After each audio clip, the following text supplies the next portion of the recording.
Hi ಎಲ್ರಿಗೂ ನಮಸ್ಕಾರ. ಹಾಲಿನ ಕೆನೆಯಿಂದ ಬೆಣ್ಣೆ ತೆಗೆದು ತುಪ್ಪ ಮಾಡ್ಕೊಳ್ಳೋದು ಹೇಗೆ ಅಂತ ತೋರಿಸ್ತಾ ಇದ್ದೀನಿ. ನಾನು ಮಾಡೋ ವಿಧಾನನ ನಿಮ್ಮ ಜೊತೆ ಶೇರ್ ಮಾಡ್ಕೊಳ್ತಾ ಇದ್ದೀನಿ. ಬನ್ನಿ ನೋಡೋಣ. ಈಗಿಲ್ಲಿ ನೀವು ನೋಡ್ತಾ ಇರೋಂಥ ಹಾಲಿನ ಕೆನೆ 1 ತಿಂಗಳಿಂದ ತೆಗೆದಿಟ್ಟಿರೋವಂಥದ್ದು ಶುಭಮ್ ಹಾಲಿನ ಕೆನೆ. ಸುಮಾರು 1.5 kg ಹಾಲಿನ ಕೆನೆ ತೆಗೆದಿಟ್ಟಿದ್ದೀನಿ. ನಾನು ಪ್ರತಿದಿನ 1 ಲೀಟ್ರ್ ಹಾಲನ್ನ ತೊಗೊತೀನಿ. ಆ ಹಾಲಿಂದ ತೆಗೆದಿಟ್ಟಿರೋವಂಥ ಕೆನೆ ಇದು. ಈಗಿಲ್ಲಿ ನಾನು ಬೆಣ್ಣೆ ತೆಗಿತಾ ಇದ್ದೀನಿ. ಬೆಣ್ಣೆ ತೆಗೆಯೋದಕ್ಕೆ ಕೋಲ್ಡ್ ವಾಟ್ರನ್ನ ಬಳಸ್ತಾ ಇದ್ದೀನಿ. ನಾಳೆ ಬೆಣ್ಣೆ ತೆಗಿತೀನಿ ಅಂದರೆ ಇವತ್ತೇ ನಾನು ಫ್ರಿಜ್ಜಲ್ಲಿ 1-2 ಲೀಟ್ರಷ್ಟು ಕೋಲ್ಡ್ ನೀರು ಇಟ್ಕೋತೀನಿ. ನೀರಾದಷ್ಟು ಚಿಲ್ಡಾಗಿದ್ದಷ್ಟು ಬೆಣ್ಣೆ ತುಂಬ ಚೆನ್ನಾಗಿ ಬರುತ್ತೆ. ಈಗ ಬೆಣ್ಣೆ ತೆಗಿಯೋಣ.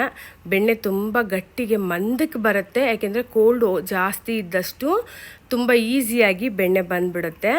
ಇದು ಒಂದು ಮೆಥಡು. ಇನ್ನೊಂದು ಮೆಥಡು, ಒಂದು ಖಾಲಿ ಡಬ್ಬ ಬಾಟ್ಲ್ ಏನಾದರೂ ಇತ್ತಂದರೆ ಅದಕ್ಕೆ ನೀವು ಹಾಲಿನ ಕೆನೆ ಹಾಕ್ಕೊಂಡು ನೀವು ಎಲ್ಲಿ ಕುತ್ಕೋತಿರೋ ಅಲ್ಲಿ ಕೋಲ್ಡ್ ವಾಟ್ರ್ ಹಾಕ್ಕೊಂಡು ಬೆಣ್ಣೆ ತೆಗಿಬೋದು. ತುಂಬಾ ಸುಲಭ ಅದು ಕೂಡ.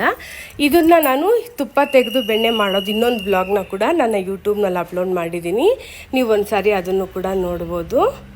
ನೋಡಿ ಬೆಣ್ಣೆ ಎಷ್ಟು ಚೆನ್ನಾಗಿ ಬರ್ತಾಯಿದೆ. ಬೆಣ್ಣೆ ಪೂರ್ತಿ ತೆಗೆದಿದ್ದಾಯಿತು. ಸುಮಾರು 1-1.25 kg ಬೆಣ್ಣೆ ಬಂದಿದೆ. ನಾವು ಆವಾಗೆಲ್ಲ ಚಿಕ್ಕವರಿದ್ದಾಗ ಮನೆ ಹತ್ರ ಹಸು ತೊಗೊಂಡು ಬರ್ತಾಯಿದ್ರು. ಅಲ್ಲೇ ಹಾಲು ಕರೆದು ಕೊಡ್ತಾಯಿದ್ರು. ಹಾಲು ತುಪ್ಪ ಬೆಣ್ಣೆ ಚೆನ್ನಾಗಿ ತಿಂದು ಬೆಳೆದಿದ್ದೀವಿ. ಆಗೆಲ್ಲ ತುಂಬಾ ಚೆನ್ನಾಗಿ ಇರ್ತಾಯಿತ್ತು. ಮೊಸರೆಲ್ಲ ಮನೆ ಹತ್ರ ಬಂದು ಮೊಸರೆಲ್ಲ ಮಾರೋರು. ಮೊಸರು ಗಟ್ಟಿ ಮೊಸರು ಸಿಗ್ತಾಯಿತ್ತು. ಅದರಲ್ಲೇ ಬೆಣ್ಣೆ ಥರ ಅಂಶ ಸಿಗ್ತಾಯಿತ್ತು. ತುಂಬ ಚೆನ್ನಾಗಿರ್ತಾಯಿತ್ತು ತಿನ್ನೋದಕ್ಕೆಲ್ಲ. ಈಗೆಲ್ಲ ಹಾಲು ತುಪ್ಪ ಬೆಣ್ಣೆ ಬಳಸೋದೇ ತುಂಬಾ ಕಡಿಮೆ ಆಗೋಗಿದೆ. ತುಪ್ಪ ತಿಂದರೆ ದಪ್ಪ ಆಗ್ತೀನಿ ಅಂತ ಕೆಲವರು ತಪ್ಪು ಅಭಿಪ್ರಾಯನ ಇಟ್ಕೊಂಡಿದ್ದಾರೆ. ಅದು ತುಂಬಾ ತಪ್ಪು. ತುಪ್ಪ ತಿಂದರೆ ಆರೋಗ್ಯಕ್ಕೆ ತುಂಬಾ ಒಳ್ಳೆಯದು. ಪ್ರತಿನಿತ್ಯ ನೀವು ತುಪ್ಪನ ಬಳಸಿ, ತುಂಬಾ ಒಳ್ಳೆಯದು. ನಾನು ನನ್ನ ಊಟದಲ್ಲಿ ಪ್ರತಿನಿತ್ಯ ನಾನು ಹಾಲು ತುಪ್ಪ ಬೆಣ್ಣೆ ತುಂಬಾ ಬಳಸ್ತೀನಿ. ನನಗೆ ತುಪ್ಪ ಅಂದರೆ ತುಂಬಾ ಇಷ್ಟ. ಊಟದಲ್ಲಿ ನನಗೆ ತುಪ್ಪ ಇರಲೇಬೇಕು. ನೋಡಿ ಬೆಣ್ಣೆ ಎಲ್ಲ ತೆಗೆದಿದ್ದಾಯಿತು. ನೋಡಿ ಎಷ್ಟು ಮಂದಕ್ಕೆ ಬಂದಿದೆ. ಸುಮಾರು 1-1.25 kg ಬೆಣ್ಣೆ ಬಂದಿದೆ. ನೋಡಿ ನೀವು ಬೆಣ್ಣೆನ ನೋಡ್ಬೋದು ಎಷ್ಟು ಚೆನ್ನಾಗಿ ಕಾಣ್ತಿದೆ ನೋಡಿ. ಹಾಗೆ ಬಟರ್ ಮಿಲ್ಕ್ ಕೂಡ ತೆಗೆದಿದ್ದೀನಿ. ಬಟರ್ ಮಿಲ್ಕ್ ತುಂಬಾ ಒಳ್ಳೆಯದು, ತುಂಬ ರುಚಿಯಾಗಿರುತ್ತೆ. ಒಂದು ಸಾರಿ ಇದನ್ನು ಕೂಡ ಟ್ರೈ ಮಾಡಿ. ಈಗ ಲೋ ಫ್ಲೇಮಲ್ಲಿ ಇಟ್ಕೊಂಡಿದ್ದೀನಿ ಪ್ಯಾನ್ಗೀಗ ಬೆಣ್ಣೆ ಹಾಕೋತಾ ಇದ್ದೀನಿ.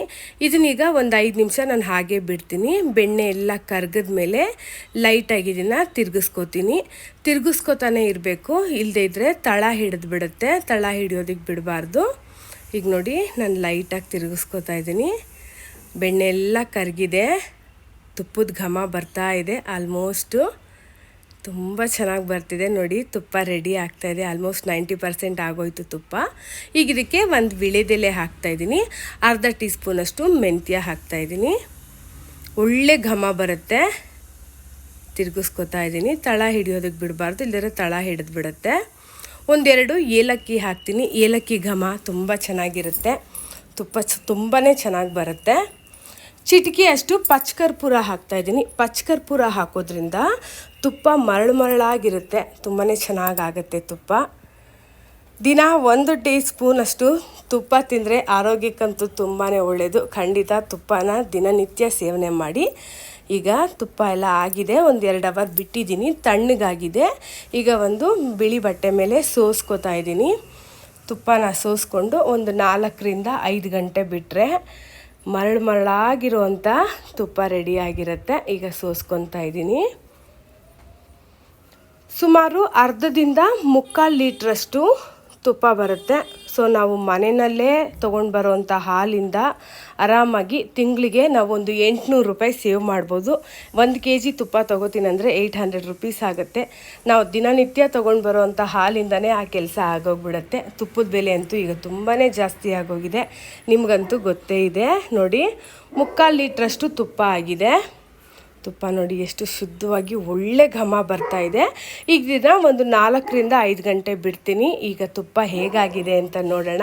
5 ಗಂಟೆ ಆಗಿದೆ. ನೋಡಿ ನೀವು ಗಮನಿಸ್ಬೋದು ಎಷ್ಟು ಮರಳಾಗಿ ಕಾಣಿಸ್ತಾ ಇದೆ. ತುಪ್ಪ ರೆಡಿಯಾಗಿದೆ. ಖಂಡಿತ ಇದೇ ಮೆಥಡಲ್ಲಿ ಒಂದು ಸಾರಿ ನೀವು ಕೂಡ ಟ್ರೈ ಮಾಡಿ ನೋಡಿ. ನಿಮ್ಗೆ ಇಷ್ಟ ಆಗುತ್ತೆ. ತುಂಬಾ ಚೆನ್ನಾಗಿ ಬಂದಿದೆ ತುಪ್ಪ. ವಿಡಿಯೋ ನಿಮಗೆಲ್ಲ ಯೂಸ್ಫುಲ್ ಆಗಿದೆ ಅಂಥೇಳಿ ನಾನು ಭಾವಿಸ್ತಾ ಇದ್ದೀನಿ. ವಿಡಿಯೋ ಇಷ್ಟ ಆಗಿದರೆ ಲೈಕ್ ಮಾಡಿ, ಕಮೆಂಟ್ ಮಾಡಿ, ನಿಮ್ಮ ಅಭಿಪ್ರಾಯ ತಿಳಿಸಿ. ದಯವಿಟ್ಟು ಸಬ್ಸ್ಕ್ರೈಬ್ ಮಾಡ್ಕೊಳ್ಳೋದನ್ನ ಮರಿಬೇಡಿ. ನಿಮ್ಮ ಸಪೋರ್ಟ್ ತುಂಬಾ ಮುಖ್ಯ. Thank you so much for watching.